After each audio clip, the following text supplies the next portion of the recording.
Journalism.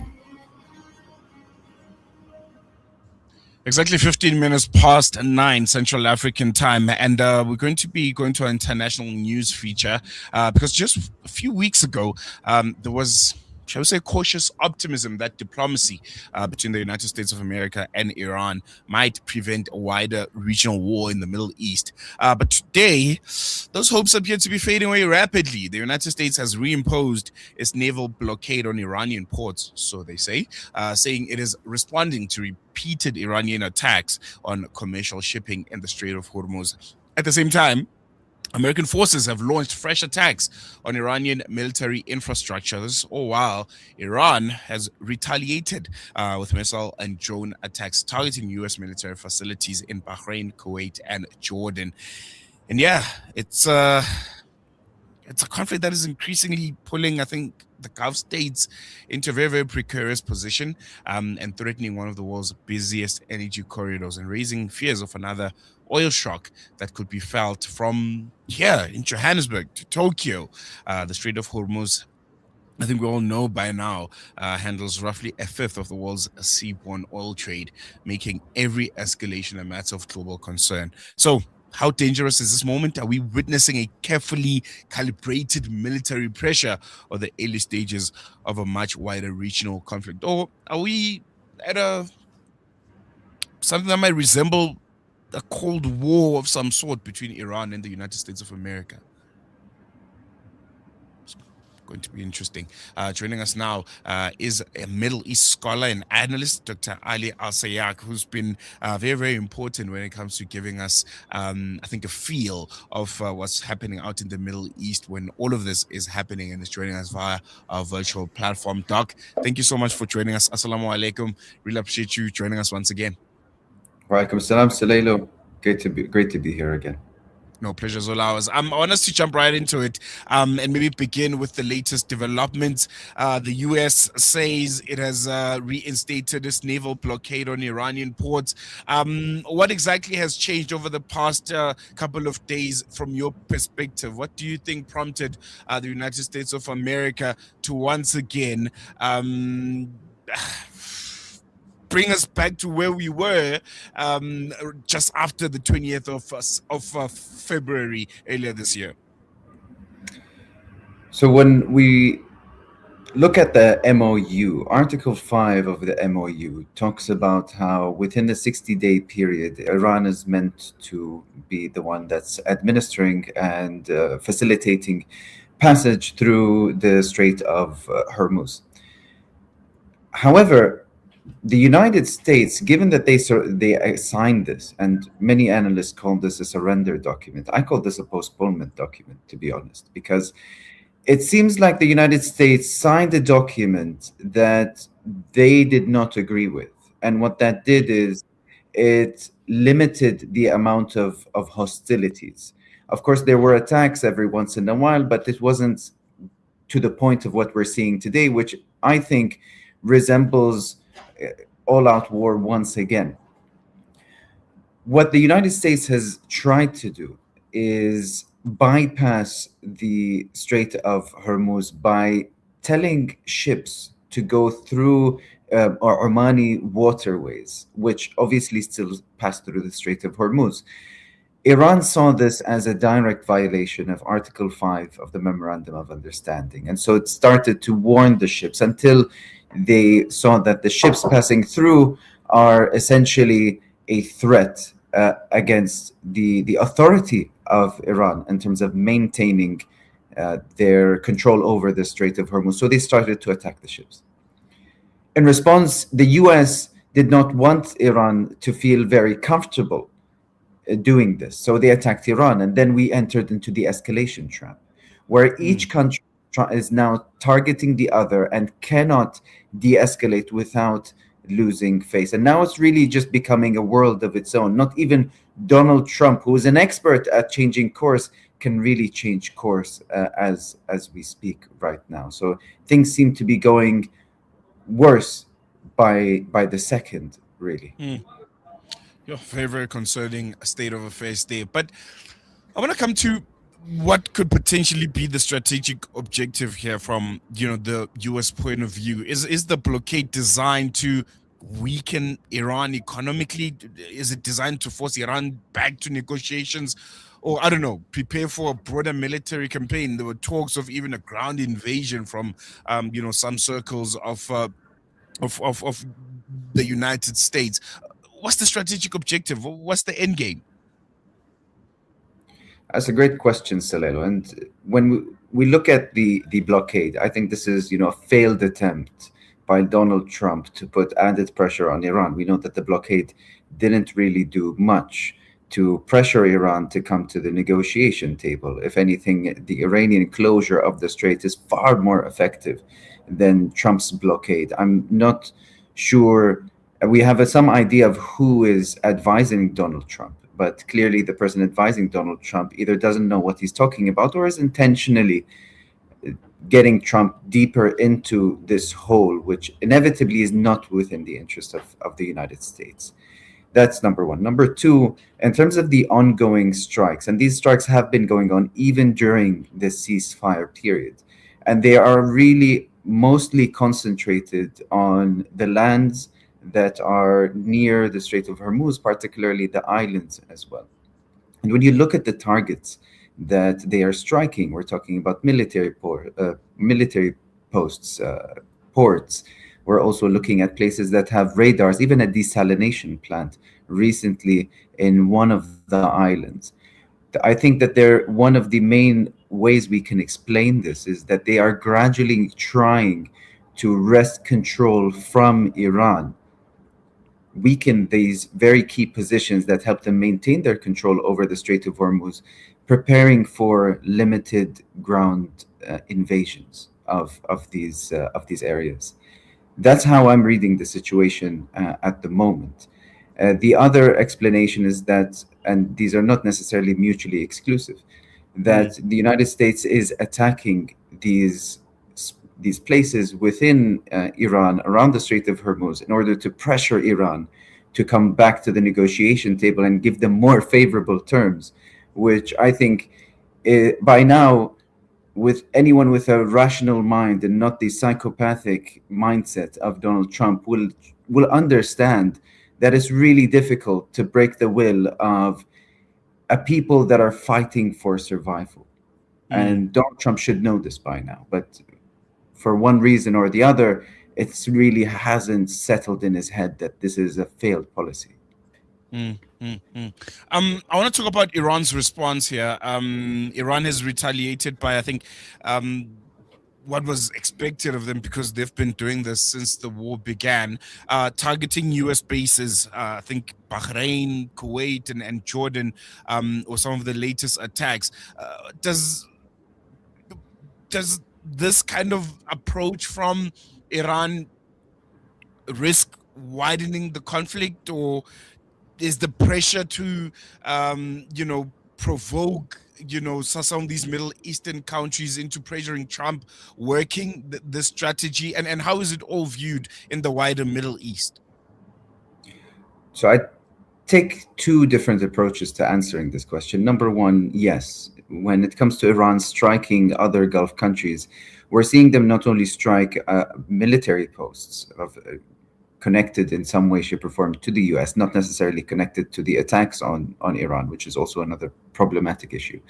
They're also attacking civilian areas, particularly ports. Mm, And this risks widening the conflict and pulling the Gulf deeper into a conflict that it originally and still, I think, does not have an interest of continuing. That being said, when it comes to the United States, I think we need to understand that had it not been for the United States actively disregarding Gulf interests, we would not be in this situation right now. mm, When we're looking at how Iran is widening the conflict, and Iran has openly almost said that widening the conflict is part of its strategy in order to deflect the conflict. The US knows that Iran is going to do this. and they're willing to go forward with it anyway. And part of the reason for this is when the Gulf countries deplete their stockpile of Patriot missiles, interceptor missiles, their one of their key ways of replenishing those is by buying more from U.S. companies, and that helps U.S. lobby interests, such as Mm, arms companies. We're talking about the Raytheons and the Rolls Royces, for example. And what we see here is that this is a war that does not benefit the Gulf states. It doesn't benefit Iran. Obviously, Iran has gotten the upper hand now by controlling the Strait of Hormuz. It doesn't help the American public, but it helps very specific lobby interests in the United States. Even Donald Trump himself as well, and there are many allegations against him of using insider trading on during this ongoing war to reap the benefit in terms of increasing his monetary wealth. mm, That mm, being said, also, I think Iran on numerous occasions has acted very irresponsibly by pulling the Iraqi militias into this conflict to attack my own country, Kuwait. And we've seen this time and time again, and they use the very same strategies. And I've been analyzing this very closely. We see that the Iraqi militias, through affiliated media networks, come up with news stories in order to stoke anti Kuwaiti hatred, which is a long standing element that we've seen among segments of the Iraqi populace. And what that does then is it changes public opinion to pushing these Iraqi militias that are aligned with Iran to attack Kuwait. And we've seen numerous drones being launched from Iraqi territories towards Kuwait. And on another point, I've been also studying the supply chain issues that Kuwait has been dealing with. Right mm, now, as we speak, obviously the Strait of Hormuz is not available at the same level as it once was for Kuwait, so prices are increasing. Companies, businesses are trying to find different ways to get their products into Kuwait, and one of those ways is through Iraq. And what the Iraqis have done, not necessarily the government. Keep in mind, Iraq is a very deeply fragmented state and society, unfortunately. But these Iraqi militias that are aligned with Iran, they've been limiting the amount of vans, lorries that go into Kuwait from 200 to 20, according to some of the people that I've interviewed mm, or spoken to regarding this. So we are being choked. And at the same time, the United States is disregarding this completely, not keeping our interest in at heart. And that is a huge problem that we have mm. to bear in mind also. Oh, I want to come to, I think, an element of this war that for some reason seems to be slipping away. It's not spoken about as much as it needs to be spoken about. And it is the reason why we ultimately find ourselves here, the proverbial tail that works the dog, the Israeli factor.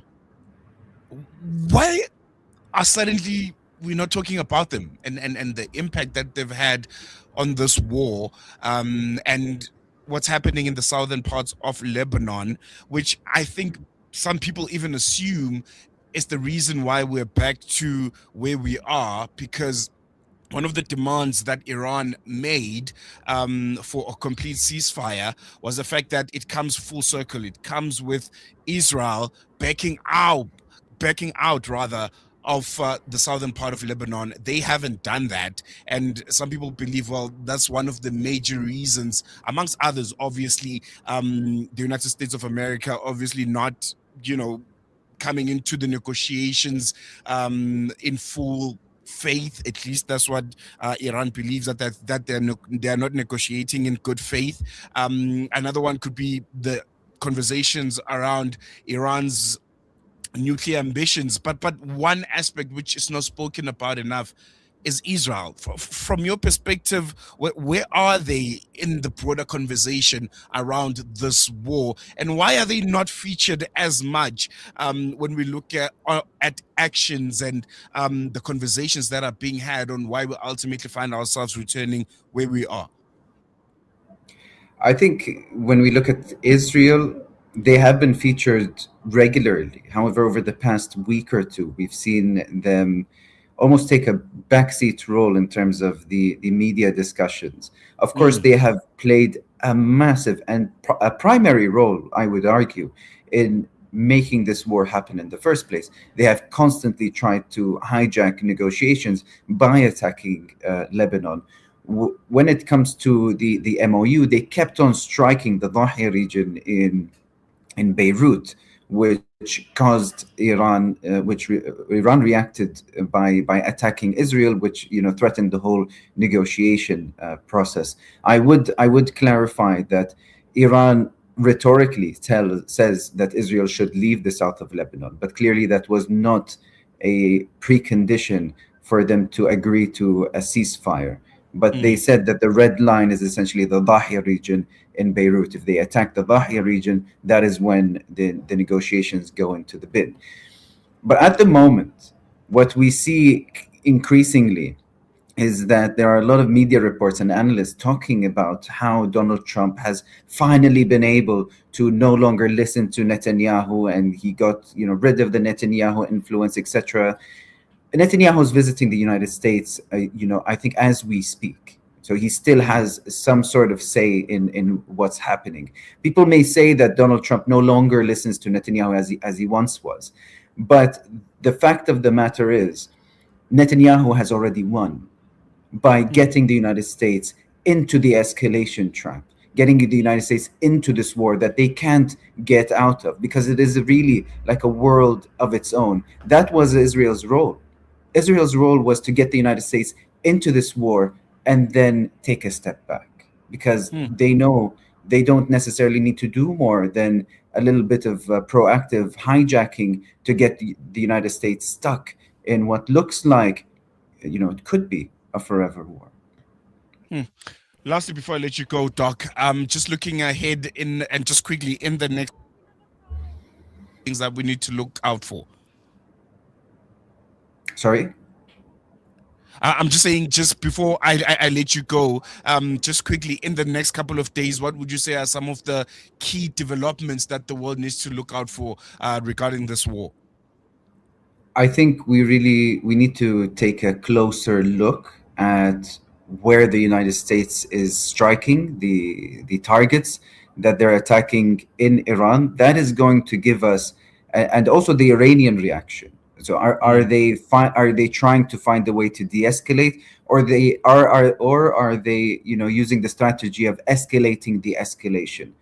If we continue to see that pattern, I think we will get closer to a scenario where we start to see the United States actively implementing a limited ground invasion of some islands around Iran.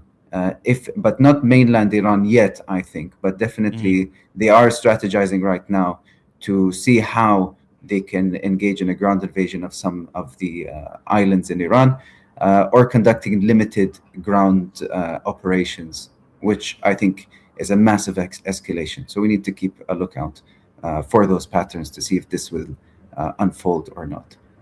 Oh, there you have it, Dr. Ali Alsayegh. Thank you so much for joining us and for always giving us your time. Really appreciate it. Thank you, Salelo. Great to be here. There we go. And with that, I'm going to take a quick break. We'll be back with you after this.